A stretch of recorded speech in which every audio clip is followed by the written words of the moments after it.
안녕하세요. 고디정입니다. 제4강 개념이란 무엇인가 시작하겠습니다. 여기 자석이라는 단어가 있습니다. 개념일까요? 네, 개념입니다. 마그네틱이라는 단어도 개념입니다.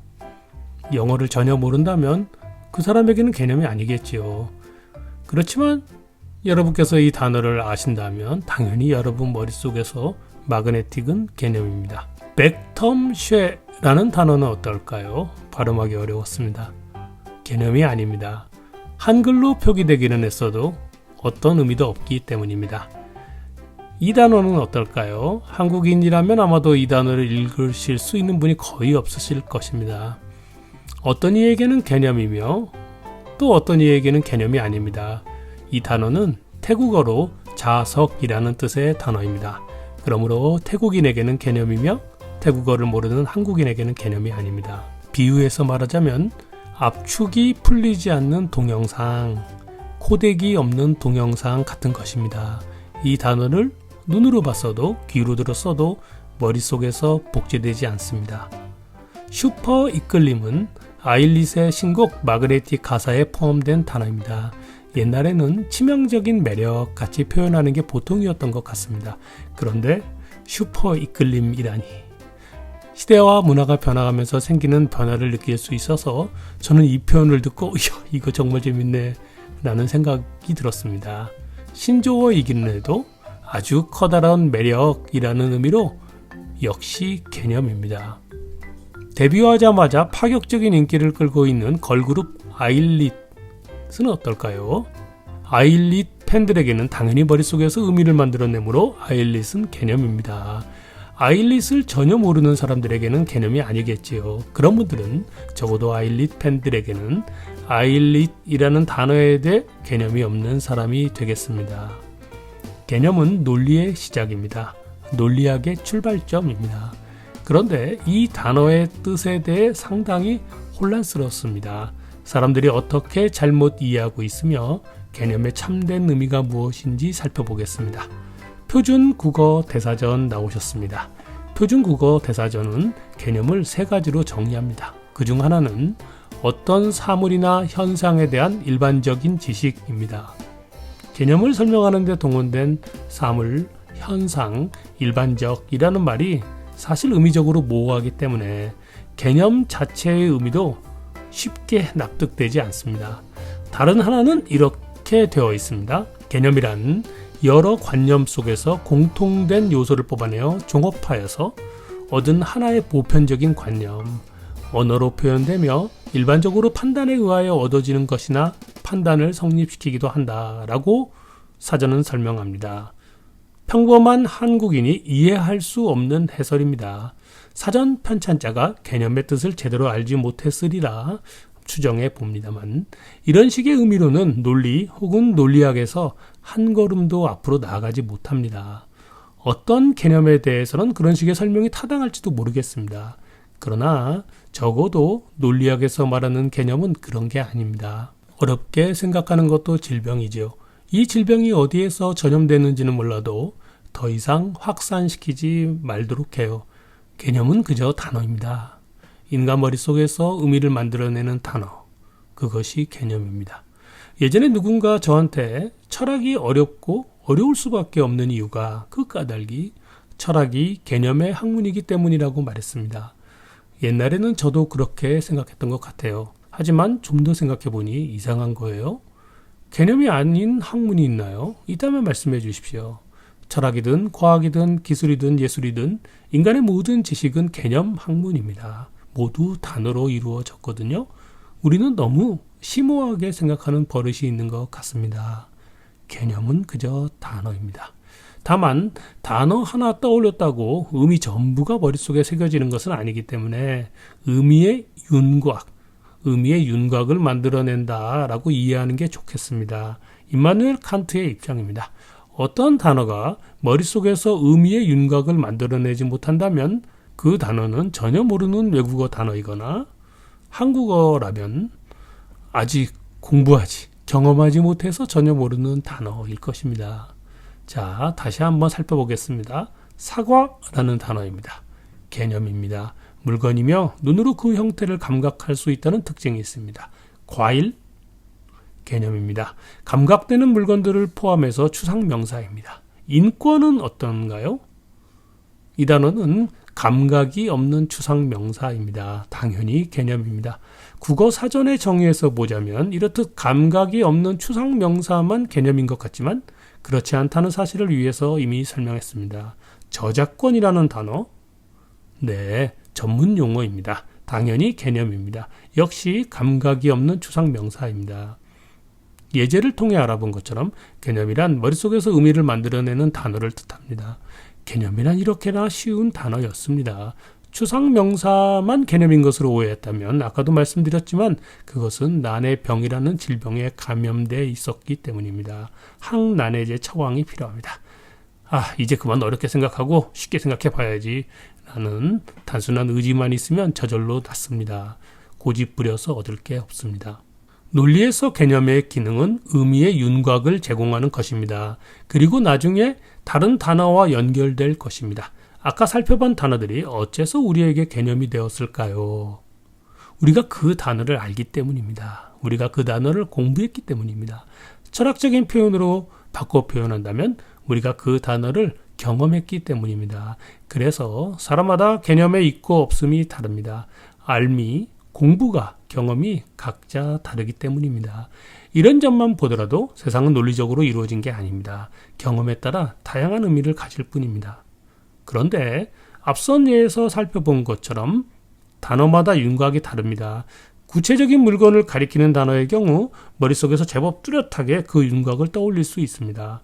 왜냐하면 인간에게는 감각이라는 수단이 있기 때문입니다. 그런데 추상명사의 경우 머릿속에서 그 의미가 좀 애매한 경우가 많습니다.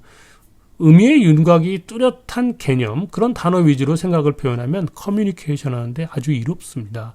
반면 아주 흐릿한 윤곽의 개념, 그런 단어로 자주 소통을 하면 소통이 잘 이루어지지 않을 것입니다. 너무 모호한 단어를 쓰면 머릿속을 의심받을 수 있으므로 조심하는 게 좋습니다. 다행히 우리들 머릿속에는 아주 많은 단어들이 있으므로 다양한 선택이 가능합니다. 사람마다 의미의 윤곽이 다릅니다. 왜냐하면 사람마다 어휘력이 다르기 때문입니다. 어휘력이 좋은 사람은 머릿속에서 단어가 만들어내는 의미의 윤곽이 좀 더 선명할 거라고 생각합니다. 그렇기 때문에 어휘력이 좋은 사람이 논리력도 좋을 가능성이 큽니다. 그 사람은 아마도 공부도 일도 더 잘할 것입니다. 자, 어떻습니까? 여기까지 이야기만으로도 개념에 대해 여러분이 알고 있는 상식과는 좀 많이 다르지요. 하지만 꽤 흥미진진하지 않나요?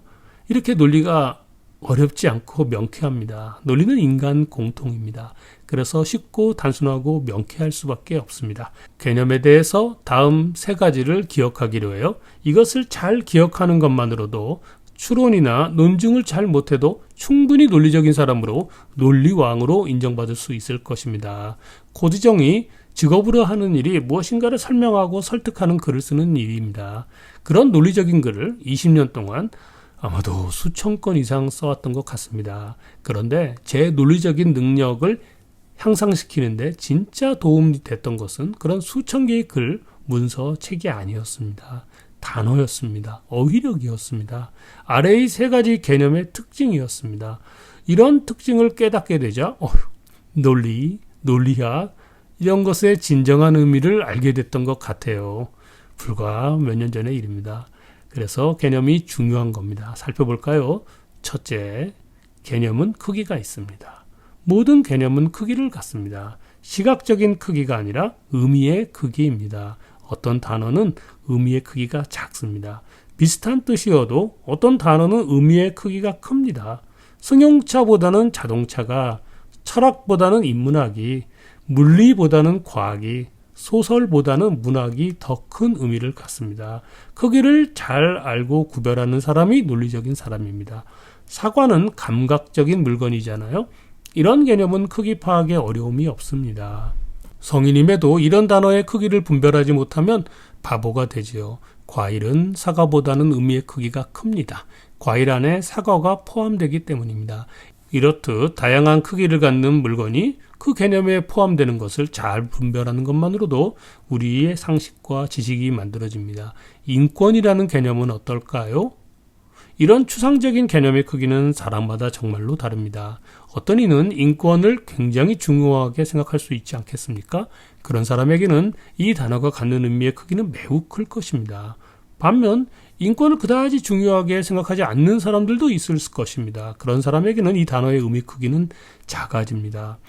이런 추상 개념은, 즉 감각이 없는 단어는 그 사람이 어떤 원리를 갖고 있느냐에 따라서 그 크기가 달라지는 것 같습니다. 이런 개념을 내 머릿속에 가져오려면 공부가 필요합니다. 자, 전문 용어가 나왔습니다. 아까 말했던 그 저작권이라는 단어입니다. 전문 용어 개념의 경우에는 원래 없던 단어입니다. 그런데 인간 문명 발달을 하면서 인간이 만들어낸 단어입니다. 공부를 통해 그 크기를 스스로 정의해야 합니다. 의존할 수 있는 감각이 없는 데다가 전문 용어여서 일상생활에서는 잘 사용하지 않는 단어입니다. 특별한 지식이 있어야 이 단어의 의미가 머릿속에 생겨나기 때문에 만약 이 단어의 크기를 알려면 정말이지 아까 인권보다 더 제대로 공부해야 합니다. 개념은 크기를 갖습니다. 완벽하게 동일하지는 않지만 크기의 윤곽은 사람마다 대체로 비슷합니다. 차이가 크다면 좋은 사이, 좋은 관계를 맺기 어렵습니다. 어떤 단어에 대해 다른 사람에 비해 그 의미를 너무 크게 떠올리는 경우가 있습니다. 꿈꾸며 사는 사람은 공감을 얻지 못합니다. 그런데 내 머릿속 개념의 크기가 타인의 머릿속 크기 안에 있다면, 그렇게 단어를 사용한다면 타인은 내가 사용한 그 단어 개념을 이해해주고 나는 그 타인에게서 얻는 배움이 있고 소통에 어려움이 없을 것입니다. 좀 더 노력이 필요하지만 그 타인에게 인정받을 것입니다. 어떤 단어의 머릿속 크기의 차이 때문에 그 차이를 맞춰가는 과정이 필요하고 어쩌면 그것이 인간의 소통 과정일지도 모릅니다. 개념 크기가 이처럼 다르기 때문에 소통이 필요한 것입니다. 단어마다 의미의 크기가 다르다는 점, 그 크기를 파악해야 한다는 점, 그거라는 게 논리의 출발점입니다. 논리적인 사람은 생각에 맞게, 상황에 맞게 적절한 의미의 크기를 갖는 단어를, 개념을 머릿속에서 선택합니다. 그런 선택 능력이 바로 어휘력입니다. 둘째, 선명함이 다릅니다. 모든 개념은 사람들 머릿속에서 의미의 윤곽이 갖는 선명함의 세기가 다릅니다. 사람마다 다릅니다. 개념의 윤곽이 선명한 사람이 논리적인 사람이겠지요. 이 윤곽의 선명함이 사람들의 머릿속에서 다르게 나타난다는 것입니다. 사람들이 똑같은 단어를 알고 있어도 머릿속이 다른 이유입니다.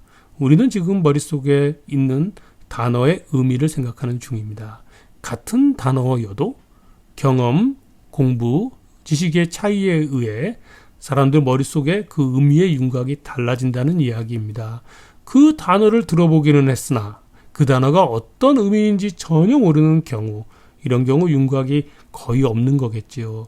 어렴풋이 아는 경우, 이런저런 의미에서 이런 의미를 아는 경우, 저런 의미가 떠오르는 경우, 그리고 아주 선명하게 그 의미를 이해하는 경우, 이렇게나 의미의 윤곽이 사람마다 다릅니다. 머릿속 단어 상태가 이처럼 사람마다 다르니까 단어를 써서 생각을 표현해도 그 결과가 달라집니다. 예전 대학교 4학년 학생을 상대로 기말고사 시험을 출제해서 학생들의 답안을 채점한 적이 있었습니다. 어떤 학생의 답안지가 인상적이었습니다. 학생의 답안 글을 읽으면 열심히 공부한 흔적, 답안도 정성껏 쓴 인상을 받았습니다. 그런데 학생의 글에 쓰인 단어들이 정말이지 엉망진창이었습니다. 글씨를 못 썼다 그런 게 아닙니다. 철자가 틀린 것도 아닙니다. 의미가 이곳저곳에서 어긋나 있었습니다.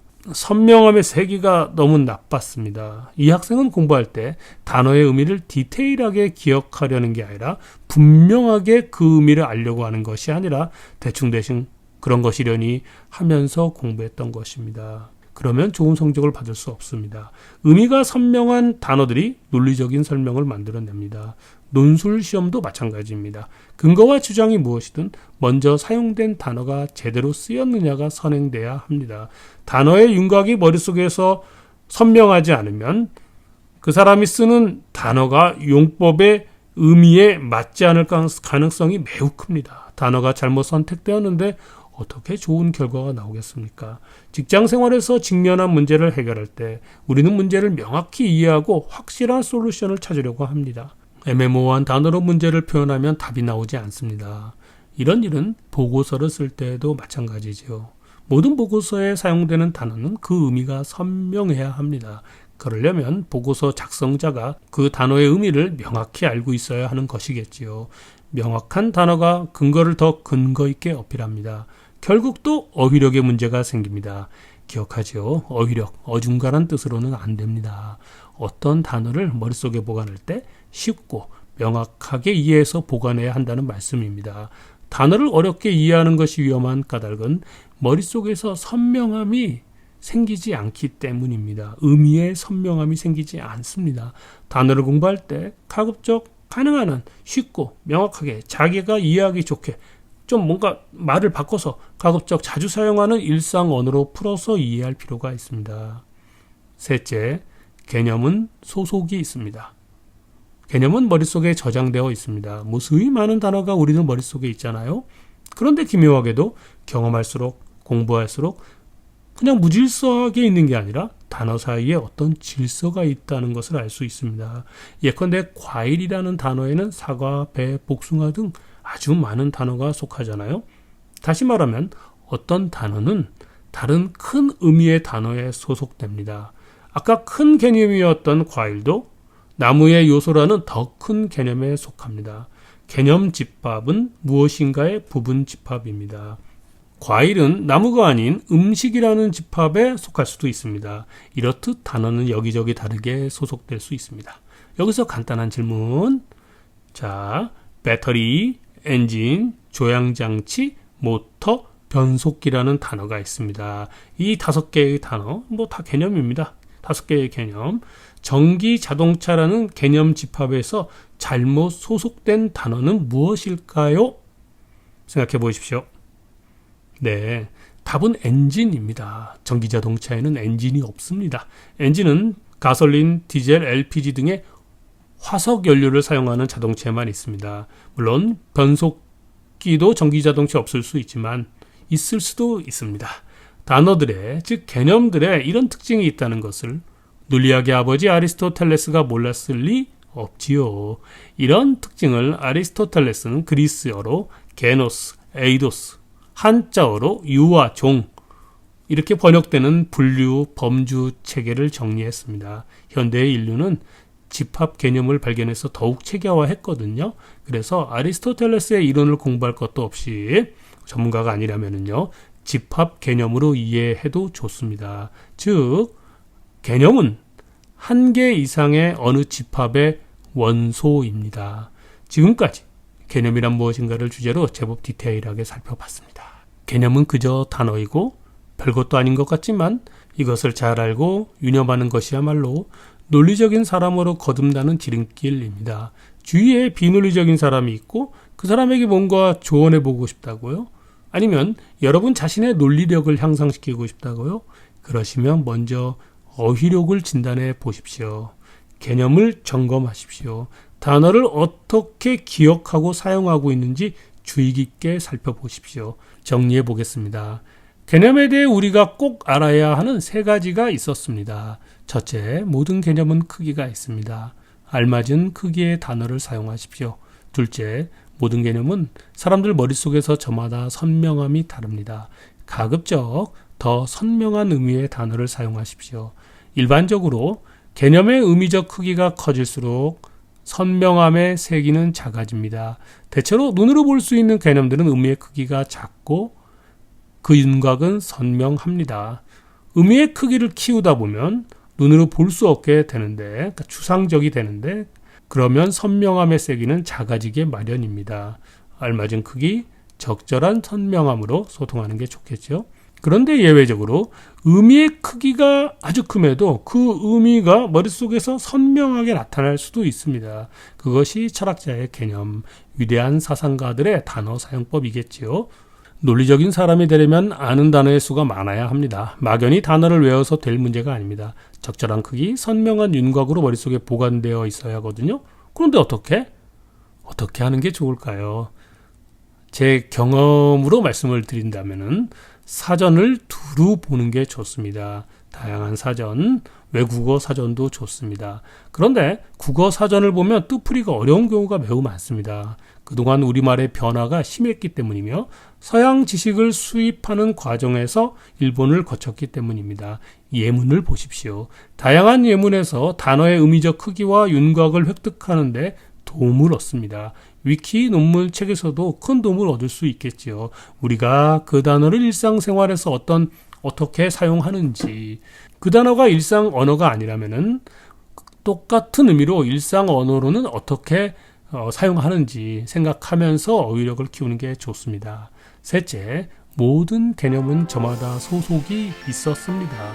집합으로 개념을 이해해 보십시오. 모든 개념은 적어도 하나 이상의 다른 개념의 집합에 속합니다. 우리는 이 부분에 대해서 생각의 집합에 대해 더 많은 이야기를 나눌 수 있습니다. 이것은 너무 중요해서 나중에 다시 다루겠습니다. 다음 시간에는 드디어 생각의 탄생을 다룹니다. 아직까지 우리는 생각의 탄생을 못 갔습니다. 생각에 진입하기 위한 어떤 의미의 윤곽을 머릿속에서 떠올리고 있을 뿐입니다. 자, 판단이란 무엇인가요? 문장이란 무엇인가요? 명제란 무엇인가요? 감사합니다.